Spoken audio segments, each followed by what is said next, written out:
Okay, we're going to continue solving trig equations. The ones that we have this week are a little more involved than the ones we had last week, and you're about to see why they're just a little more involved. So, but I'm going to show you how to do them, so you'll be able to do these as well. By the way, your homework is made up of some problems from the Barnett book and a few problems from a Pearson book, so it's on a worksheet that you can access in Canvas. So just be aware there's like 2 parts to the homework for this section, as there were for the beginning of the equations, the part 1 of equations. Okay, the first equation we need to solve is that the tangent of x is equal to -2 sine of x. So a good idea, if at all possible, is to be able to factor our equations, get a 0 on one side and factor. So we're going to work towards that. But initially, what I see is that I have a tangent here, and this is in terms of sine. What I'm going to do first is rewrite tangent using a quotient identity as sine of x over the cosine x, so I can have more sines involved, more sine functions involved. So let's do this. This is the sine of x over the cosine of x, and this is equal to -2 times the sine of x. So what I'm going to do now is what I like to do lots of times is get rid of my fraction. And how I can do that is by multiplying both sides by the denominator. So I'm going to multiply both sides of this by the cosine of x and see if that helps me at all. Since I have an equation, I'm allowed to multiply both sides by the same thing. Okay, what's going to happen here is these will cancel. So I'm left with the sine of x is equal to -2 times the sine of x times the cosine of x. Now, I believe I can factor this, so I want to get a 0 on one side. I'm going to add this term to both sides, plus 2 sine x cosine x plus 2 sine x cosine x. So I get 2 sine x cosine x plus this sine x is equal to 0. And now I believe I can factor that because I see a common factor here. See, there's a sine x and a sine x. Let me factor the sine x out, leaving me with a 2 cosine x plus a 1. So if you're ever not sure if you factored it correctly, you can always make sure by just distributing this back in. Sine x times 2 cosine x is this. Sine x times 1 is this. So we're going to finish this off by using the 0 product property, which says this, when 2 things are being multiplied, this will be true when either this thing is 0 or this thing is 0. So this will be true when the first factor, the sine of x is 0, or the second factor, 2 cosine of x plus 1 is 0. So when is the sine of x equal to 0, and when is 2 cosine of x plus 1 equal to 0? Solve for cosine of x by subtracting 1 and dividing it by 2. So what we're looking at is our unit circle. And so we're in radians. X is the convention we're using. We talk in radians when we have x, and degrees when we have theta. So here's our unit circle. Where is the sine, the y value? 0. It's 0 here and here, right, at those 2 angles, right here and right here. Where's the cosine negative? Well, the cosine's negative in quadrant 2 and quadrant 3, and the cosine is 1/2 right here and right here, and this angle is 2 pi over 3, and this angle is 4 pi over 3, and this is pi, and this is 0, or 2 pi. So, if we want to list these, we can list them like this. Between this region, what do we get? This means 0 is included, and 2 pi is a coterminal angle. That's why they don't have that or equal to. So we can list these. I get 0, 2 pi over 3 pi, and 4 pi over 3. And those are my answers for number 1. They wanted me to solve for that interval. Let me just double check and see if I'm happy with those answers, and I am. Okay, let's look at number 2, which is this. 2 sine squared of theta plus the sine of 2 theta equals 0.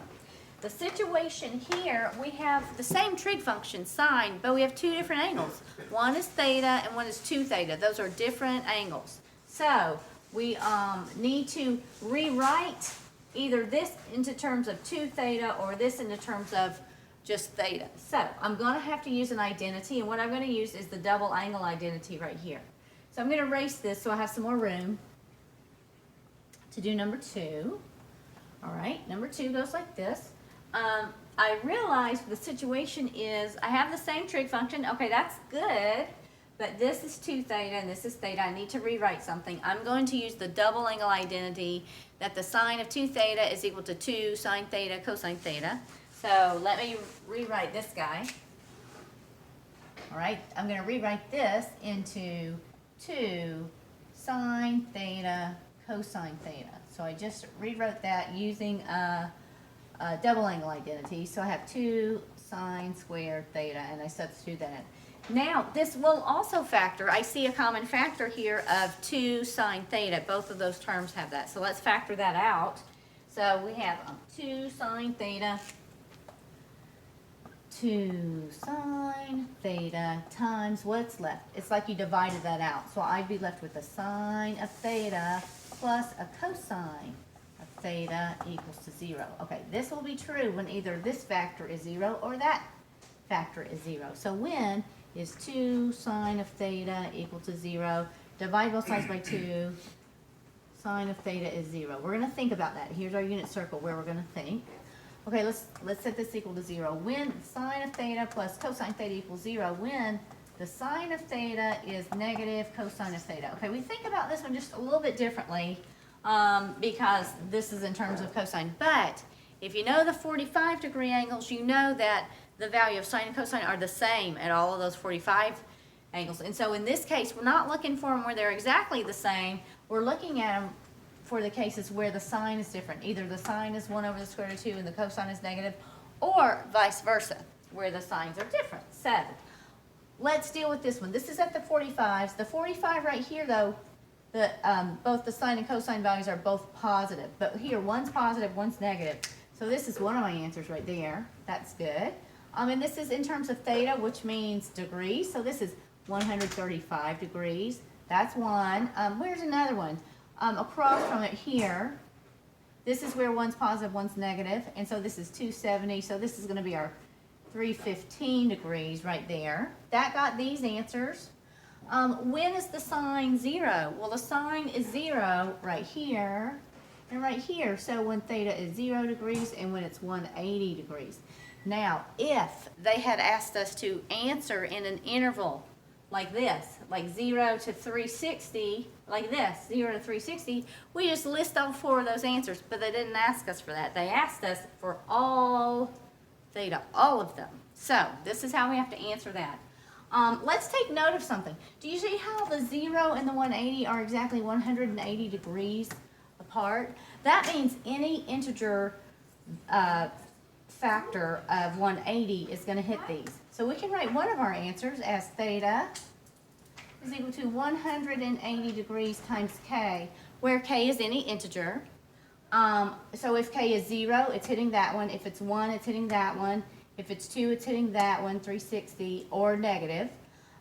We could also say where theta is equal to 135 degrees, right? We could say plus 2k pi, but if we need to catch that one, that happens to be exactly 180 degrees off of that. So we could say plus 180 degrees k. This is a way we could write it for all theta for that one. Okay, let's look at number 3. This has a secant function in it. Okay, we can handle this because we know about inverse secant. We know how to handle that. It also has this x over 2. That's kind of interesting, x over 2. It's a half angle. I am not going to use a half angle identity if I can ever avoid that, because most of those are written with square roots, and we don't even have one for secant. We'd have to write it in terms of cosine. I'm going to just solve for secant and handle the x over 2 in this case by solving for all the angles where x over 2 is true, and then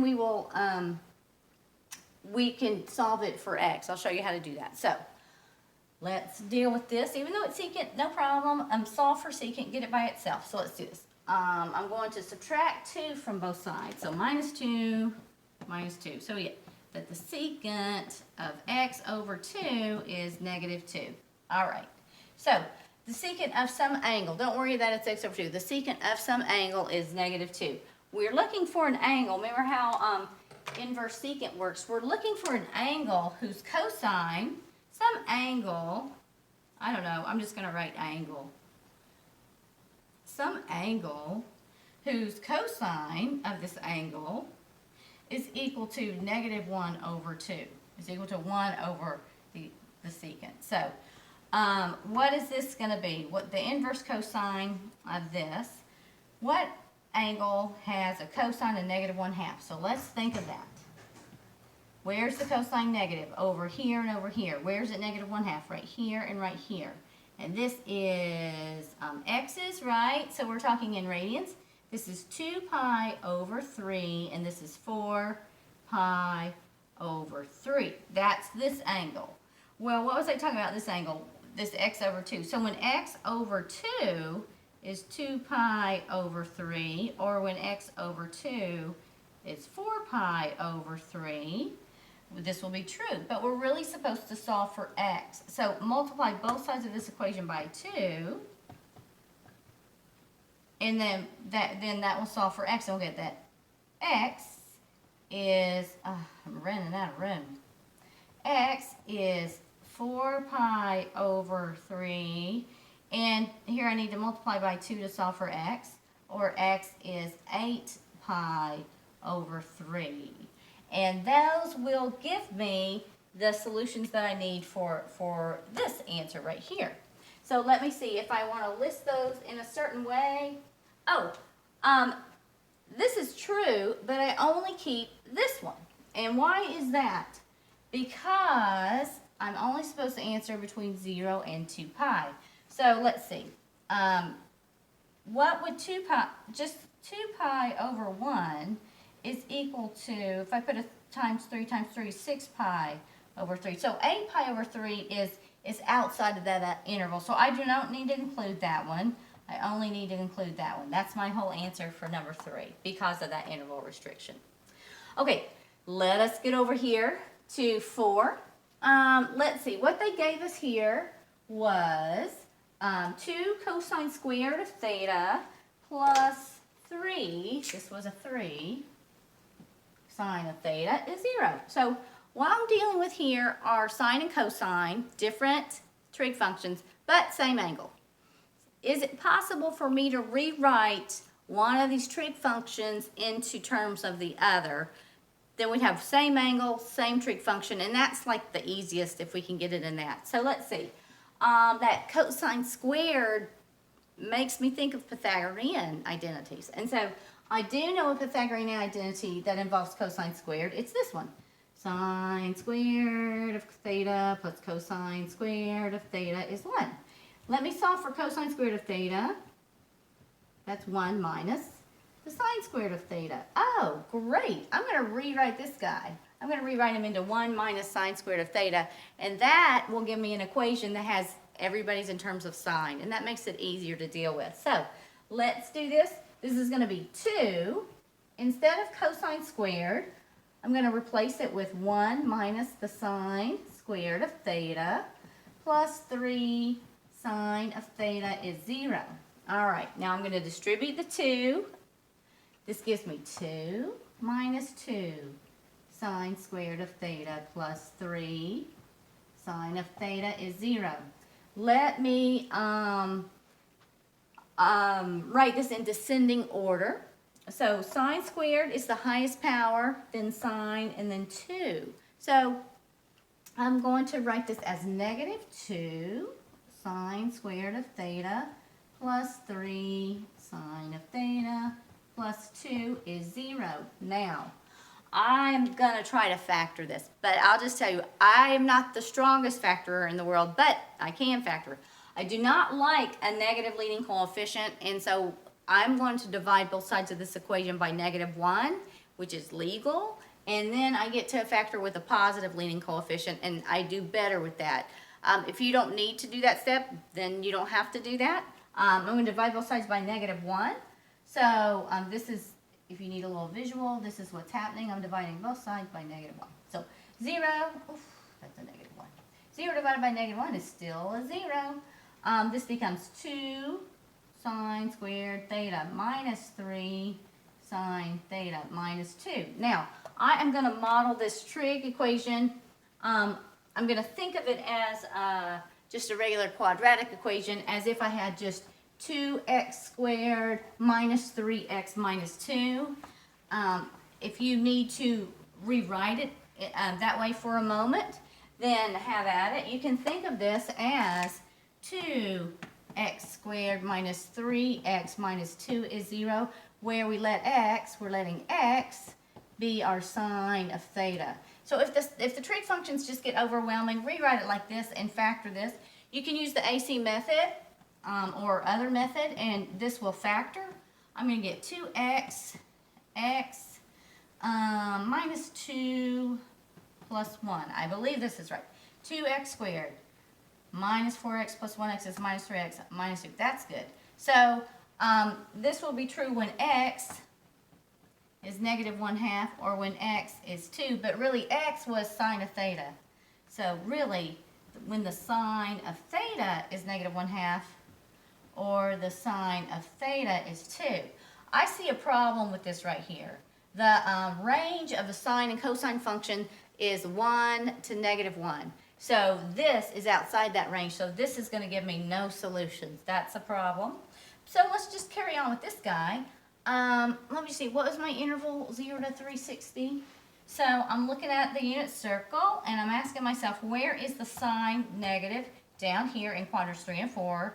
Where is it -1/2? Here and here. So this is 210 degrees, and this is 300 degrees. So I got two answers here, 210, 300. Again, I went for degrees this time because they were talked about theta, plus they gave me this range. So let me just double check my answers before I turn this video off. Number 1, oh, I've erased my answers, but I already was happy with that. Let's see, number 2 was 180, 135 plus 80, okay, good. Number 3, I've erased, but it was 4 pi over 3, yes. Number 4, 210, and 300 degrees, yes. Okay, so this is the first video. The next video we're going to do the next 4 problems, and then the next video we're going to hit the back sheet with that word problem. And that will be it.